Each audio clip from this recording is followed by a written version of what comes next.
Hi, second grade. You guys have been writing some awesome stories for the last few weeks and you've been working super hard, and I'm so proud of you for that.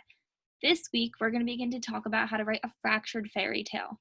Now, I know that you've never heard this term before, but it's not anything super new.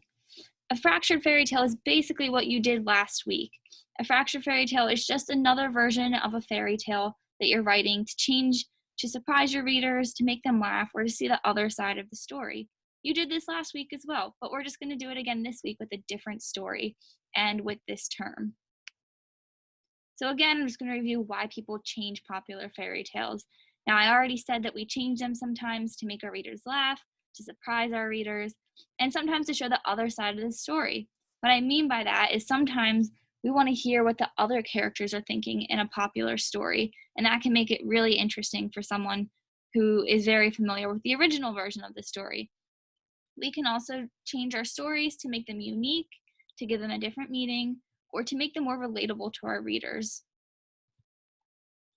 And again, some ways that we can begin to do this, we can begin to change our characters in the story, the time period and the setting of our story, and the point of view of our story, which will be showing the other side of the story through other characters. And our middle and our ending are always going to just follow these changes that we make in the beginning. But first, before we can even begin to fracture our stories, we have to understand the original story itself. So I wanted to show you a little chart of some popular fairy tales that you guys have read, like you've read Cinderella. I'm pretty sure we've read The Little Mermaid together, and I know I sent you some links to Rapunzel last week to read. So some of these should be really familiar, and I just wanted to point out the main parts of the story that you're going to be changing in your new story once again. So in the original version of Cinderella, for example, we know that the main character is Cinderella. The setting is the royal ball that she goes to. The magic in the story is her glass slipper, and the villain is her stepmother. So an example of how we might change this in a fractured story would be making the stepmother, the main character, in Cinderella, the villain. And that would change all these different parts of the story and be super interesting for the readers. So now, I'm going to explain the worksheet that I want you guys to fill out based on the Three Little Pigs story that I sent you guys to read for today. So since the Three Little Pigs is the story that we're going to be fracturing this week, I want you guys to make sure that you really understand it well.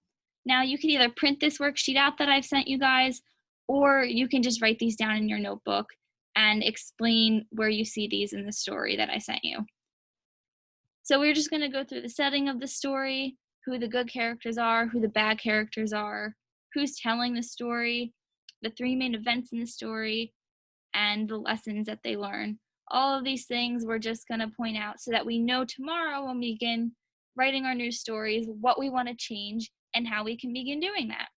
And you guys have been doing a really great job with that, so I think you're going to do just fine. Feel free to comment on this video below if you need any help with this worksheet or with just understanding the purpose of a fractured fairy tale. Thank you guys, and I will be sending you another video tomorrow on how to begin your pre-write.